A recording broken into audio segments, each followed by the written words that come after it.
जब मेरी हाफिज कुरान बहू फौत हुई तो उसकी कब्र पर एक बंदर रोज आकर बैठ जाता और बहुत रोता और कब्र को पंजे मारने शुरू कर देता।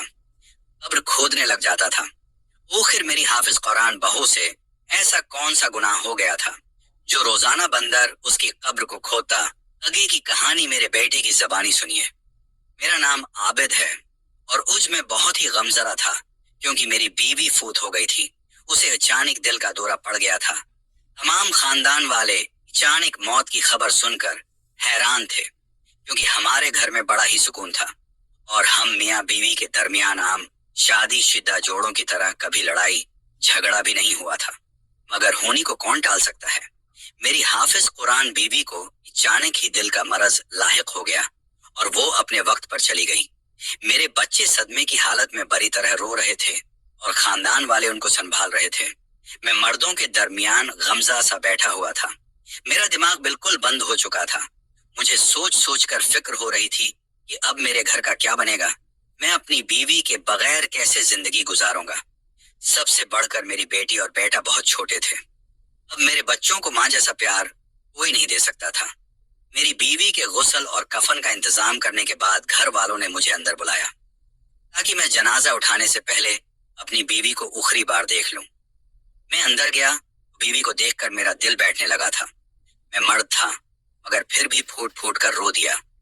मैं अपनी बीवी से मोहब्बत करता था और वो बहुत ही नेक औरत थी। अपनी बीवी को आखिरी बार रुखसत करना मेरे लिए बहुत अजियतनाक था मगर मैंने उस गम को भी सह लिया और जनाजे को कुंधा देकर जनाजा गह की तरफ बढ़ गया। बीवी की आखिरी रसूमात के बाद मैं घर पहुंचा तो पता चला कि मेरी छोटी बेटी की तबीयत बहुत खराब है। वो अपनी माँ के बहुत करीब थी इसलिए ये सब बर्दाश्त नहीं कर पा रही थी। वो 4 साल की बच्ची थी। मैं अपना दुख भुलाकर बेटी को संभालने लगा मगर उसका बुखार बहुत ज्यादा बढ़ चुका था। अभी दिन का वक्त था इसलिए मैं बेटी को लेकर अस्पताल पहुंच गया। डॉक्टर्स ने बहुत मुश्किल से उसका बुखार कम किया मगर वहां ही हमें शाम से रात हो गई। बच्ची को घर लाया तो वो मुझसे दूर होने को तैयार न थी। उसे संभालने के चक्कर में मैं अपनी बीवी की कब्र पर इस दिन दोबारा नहीं जा सका था और दूसरा दिन भी ऐसे ही गुजर गया।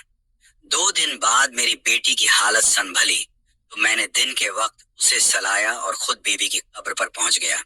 मैं जैसे ही कब्र पर पहुंचा मुझे देखकर कब्र पर मौजूद बंदर रोने लगा और हाथ जोड़कर दुआएं मांगने लगा। फिर अचानक मेरी बीवी की कब्र को पंजे मारने लगा।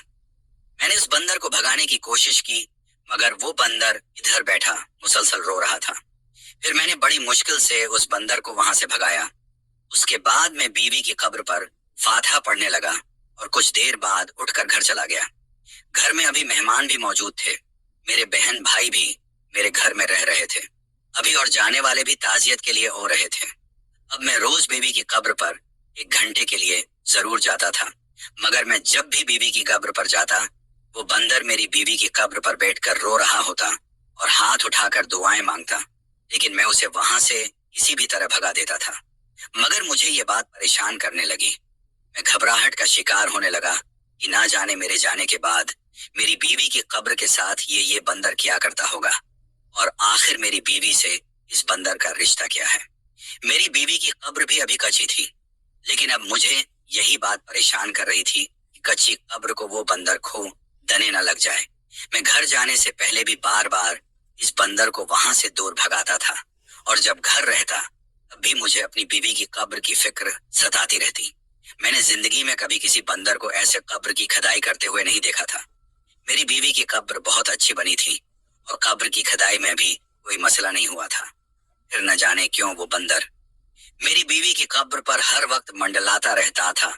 कुछ दिन बाद घर से मेहमान रुखसत हो गए तो हमारे घर की रूटीन मामूल पर आ गई। मेरी बीवी की कमी हम तीनों को बहुत शिद्दत से महसूस होती थी। मेरे बच्चे माँ को याद करके रो पड़ते थे। मैंने अपनी मुलाजमत पर जाना शुरू किया तो घर पर अकेले बच्चों का रहना मुश्किल हो गया। मैंने घर पर एक मुलाजमा रख ली।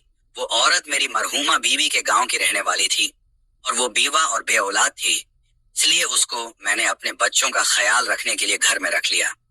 वो बच्चों को बहुत प्यार से संभालती थी। बच्चे उसकी वजह से कुछ नॉर्मल होने लगे तो मैं मुतमईन हो गया।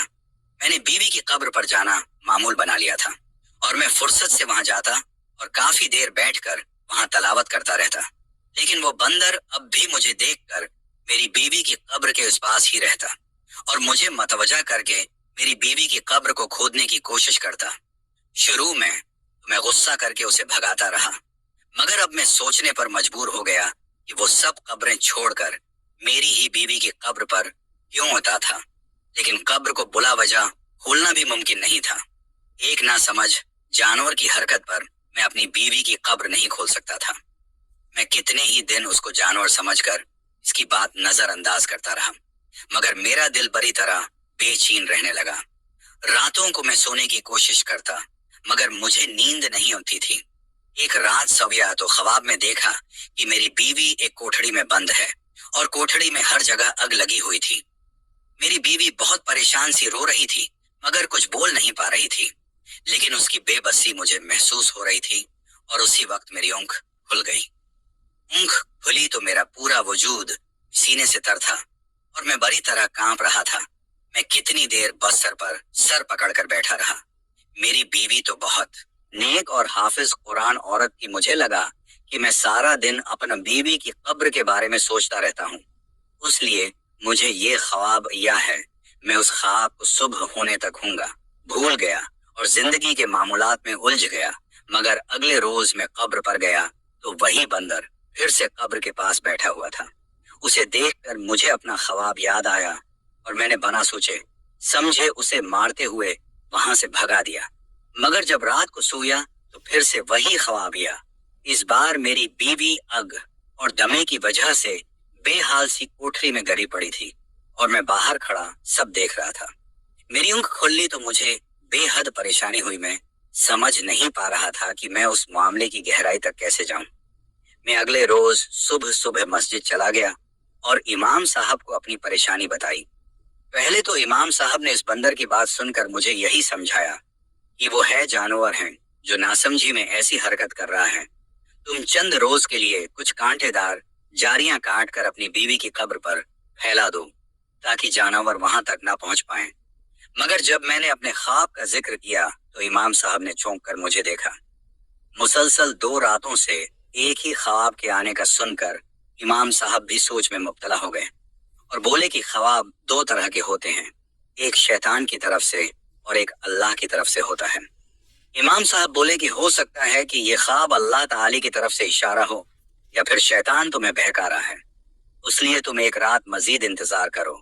अगर इज रात भी वही ख्वाब आया तो फिर मेरे पास उना मैं तब तक इस मसले का हल सोचता हूँ। मैं वापस घर लौट आया था। इमाम साहब से बात करके मुझे तसल्ली हो गई थी। मैंने मुलाजमत पर जाने की तैयारी की और बच्चों को तैयार करके स्कूल छोड़ने चला गया। मेरे दिमाग में अपनी मरहूमा बीवी का ख्याल ठहर गया था। मैं दिल ही दिल में दुआ कर रहा था कि वो ख्वाब शैतान का बहकावा ही हो, क्योंकि किसी अपने की कब्र को खोदना कोई आसान काम नहीं होता। मैं नहीं चाहता था कि मेरी बीवी की आखिरी आराम गाह की तोड़ फोड़ की जाए।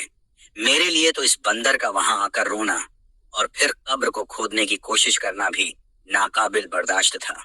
मगर इस रात में सोया तो मुझे फिर से वही ख्वाब आया था।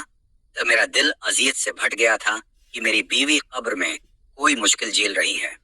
हालांकि मैंने 3 बार ख्वाब में वाज़ेह तौर पर यही देखा था कि वो आग मेरी बीवी के वजूद को नुकसान नहीं दे रही, मगर वो आग मेरी बीवी के एतराफ में फैली हुई होती थी, उसे परेशान जरूर कर रही थी। और यही बात अब जागने के बाद मैं समझ नहीं पा रहा था।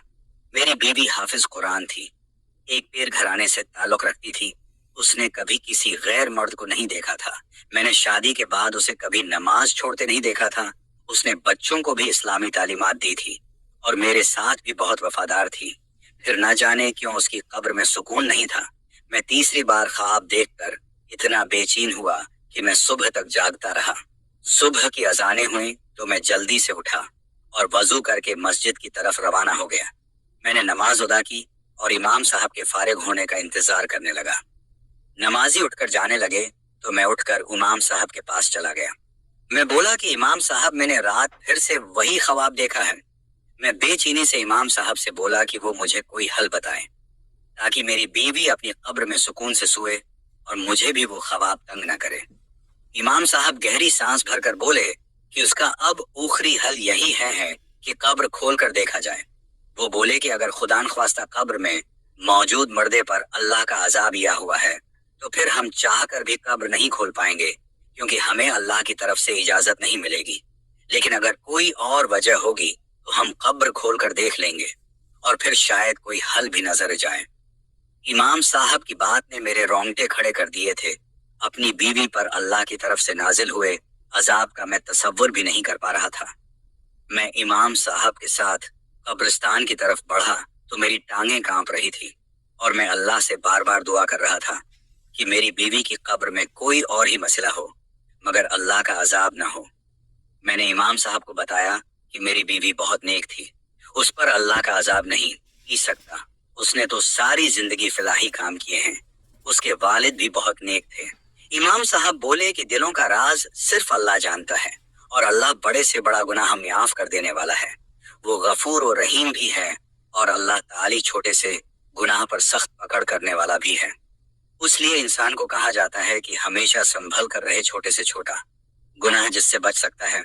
बच्चे चाहे वो गुनाह इसकी नजर में बेजरर सा हो, क्या खबर वो अल्लाह को सख्त नापसंद हो।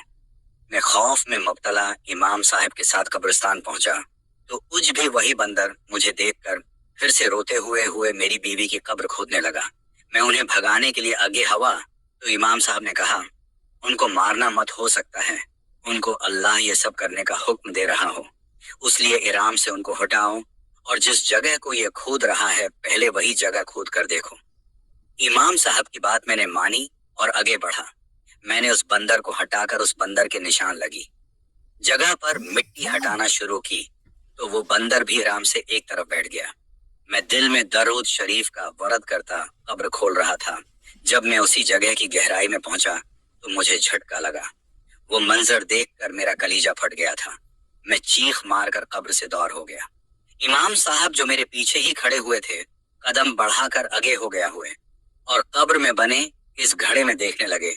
इमाम साहब बेसाख्ता इस्तगफार का वरद करने लगे थे, जबकि मैं बच्चों की तरह रो पड़ा था। मुझे यही गम खाए जा रहा था कि मेरी बीवी इतनी अजियत सहती रही थी पर मुझे कुछ खबर ही नहीं हुई कि मैं गम से रोता जा रहा था, जबकि इमाम साहब का जिस्म कांप रहा था। इस रोज मैंने अपनी मरहूमा बीवी की कब्र में जो देखा था वो मेरी जिंदगी का सबसे भयानक मंजर था। जिंदगी भर अपने घर वालों को इराम और सुकून भरा बस्तर देने वाले लोग अपने प्यारों की मौत के बाद कितने बेबस हो जाते हैं। मैं भी इस बंदर को देख रहा था जो मुझे पहले रोज से इशारा देने की कोशिश कर रहा था, मगर मैं उल्टा उसको ही मारकर भगा देता। मगर वो न समझ, जानवर फिर भी मेरी मदद करना चाहता था। मौलवी साहब ने मुझे देखकर पूछा कि क्या तुमने कभी महसूस किया कि किसी ने तुम्हारी बीवी की कब्र को खोदकर ये हरकत की है। मैंने इमाम साहब को बताया कि मैं रोजाना बिला नागा अपनी बीवी की कब्र पर ऊ रहा हूँ, मगर मैंने उस कब्र पर कोई तब्दीली नहीं देखी थी सिवाय उस बंदर के, मगर मैं उसे भी यहाँ से भगा देता था। मेरी बात पर इमाम साहब हैरान होने लगे और बोले कि ऐसा भी नहीं हो सकता कि कब्र खोले बगैर ये सब किया गया हो। जो हरकत तुम्हारी बीवी के साथ कब्र में की गई है इसके लिए कब्र को खोदना तो जरूरी है। अचानक इमाम साहब बोले कि तुमने अपनी बीवी को अपनी निगरानी में कब्र में उतारा था। उनके सवाल पर मैं सर हिलाया और कहा कि मैं चाहे जितना भी गमजदा था, मगर जब मेरी बीवी को कब्र में उतारा जा रहा था मैं वहां मौजूद था, इसलिए उसकी कोई गुंजाइश नहीं थी कि तब ये हरकत कर दी गई थी। इमाम साहब ने मुझे उसी वक्त पुलिस को बुलाने का कहा था। मैंने उसी वक्त पुलिस को बुलाकर ये सारा मामला उनके हवाले कर दिया था। मेरा तो रो रो कर बड़ा हाल था। एसपी साहब मुझे तसल्ली दे रहे थे। पुलिस ने गोरगन से तफ्तीश की और फिर पुलिस के 6 एहलकार सादा कपड़ों में कब्रिस्तान की निगरानी करने लगे थे। मुसलसल 12 दिन की निगरानी के बाद मेरी बीवी के मुजरिम पकड़े गए थे। इस रोज कुछ मर्द हजरात एक औरत का जनाजा लेकर ये तो इसी रात कब्रिस्तान में हुए थे और उस नई कब्र को खोदने लगे थे। पुलिस एहलकार जो कब्रिस्तान में छिपे हुए थे उन्होंने उन 2 लोगों को पकड़ लिया था। यूं वो मुजरिम पकड़े गए थे। पुलिस वालों ने मुझे तसल्ली दी कि अब कब्रिस्तान में कोई ऐसी वैसी हरकत नहीं होगी, मगर मुझे फिर भी सुकून नहीं हो रहा था और मैं बुला नागा रोज अपनी बीवी की कब्र पर जाता, उसे अच्छी तरह से देखता और पूरी कब्र को टटोलता था कि कहीं दोबारा उसके साथ वैसी हरकत ना हो जाए। मेरे अंदर का खौफ खत्म नहीं हो रहा था। मुझे हर वक्त वहम सताने लगा कि कहीं दोबारा से मेरी बीवी की कब्र न खोदी गई हो। मैंने दोस्तों से भी ये बात की और बोला कि जैसे हम जिंदा लोगों के ठिकानों पर कोई ना कोई निगरानी पर चौकीदार मामूर करते हैं, उसी तरह कब्रिस्तान के बाहर भी किसी को मौजूद होना चाहिए, ताकि मरे हुए लोग जो खुद बेबस होते हैं कोई उनके साथ कुछ गलत हरकत न करे। मेरे दोस्त मेरी बात को समझते हुए मेरी हाँ में सर हिलाते रहे, मगर मैं जानता था किसी को मुझसे इत्तेफाक नहीं था। लोगों को लगता था कि मरे हुए इंसान अल्लाह के हवाले हो जाते हैं, इसलिए उनके निगरानी की जिम्मेदारी हम पर नहीं होती। शायद सच यही था, मगर अब जो हालात पैदा कर दिए गए थे उस पर मुझे यही लगता था कि हमें कब्र की भी हिफाजत करनी चाहिए। मेरी हालत दिन बदन बिगड़ती जा रही थी।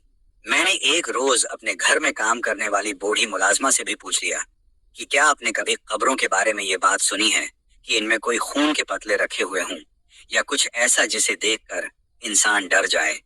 मेरे उस अजीब सवाल पर वो बूढ़ी हैरान है हो गई थी और खौफजदा सी तौबा करते हुए बोली कि ये अब क्या बोल रहे हैं बेटा, मैंने तो ऐसा कभी नहीं सुना। कब्र में बोला कौन इंसान हाथ डाल सकता है। इस सादा सी बात पर मैं चुप होकर रह गया। मैं जानता था कोई भी मेरी बात पर यकीन नहीं करेगा। आम हालात में मैं भी इस बात को मजाक समझता था, मगर अब मैं जानता था कि ऐसा वाकई होता है, क्योंकि मैंने अपनी बेबी की कब्र में निहायत छोटे छोटे 2-3 पतले देखे थे जिन पर खून लगा हुआ था और बड़ी बड़ी सुइयां चबी हुई थी। न जाने वो पतले मेरी बेबी की कब्र में इन 2 मुजरिमों ने क्यों रखे थे, मगर इन पतलों की वजह से मेरी बेबी अपनी कब्र में बेचैन पड़ी हुई थी। मैंने इमाम साहब की मदद से वो पतले तो निकाल लिए थे, मगर मेरे अंदर की बेचैनी खत्म नहीं हो रही थी। मुझे रह रहकर यही अफसोस हो रहा था कि अगर वो बंदर कब्र हो जाता, खोदने की कोशिश न करता और मुझे इशारा न देता तो शायद मैं कभी न समझ सकता, और अगर मुझे ख्वाब न होता तो मैं शायद कभी कब्र को खोलने की हिम्मत न कर पाता। कब्र का वे मंजर मेरे लिए इतना अजियतनाक था कि मैंने अपना दिमाग जितना भी लगाने की कोशिश की, मगर मेरी आंखों से वो भयानक मंजर नहीं जा रहा था। जो मैंने अपनी बीवी की कब्र खोदने पर देखा था, मेरी बेचैनी हद से ज्यादा बढ़ गई। मैं फिर से इमाम साहब के पास गया। इमाम साहब अब मुझे पहचानने लगे थे। वो मुझे देखकर अपने पास बैठे दूसरी नमाजियों से माजिरत करते उठकर मेरे पास आए और मुझे एक तरफ ले गए। इमाम साहब ने नरमी से मुझसे पूछा कि क्या हुआ, सब खैरियत तो है ना, तुम परेशान क्यों लग रहे हो। उन्हें लगा था कि मैं फिर से किसी परेशानी का शिकार हो गया हूँ। तब इमाम साहब के पूछने पर मैंने कहा कि इमाम साहब मुझे चैन नहीं आ रहा। मैंने जब से वो मंजर देखा है मुझे सुकून नहीं मिल रहा। मैं रातों को सो नहीं पाता। मुझे बार बार यही लगता है कि कहीं मेरी बीवी की कब्र पर वो सब कुछ फिर से न हो जाए, मेरी बीवी को कोई तकलीफ न पहुंचाए। हमें कब्रों की निगरानी के लिए भी कोई चौकीदार रखना चाहिए आस पर। इमाम साहब बोले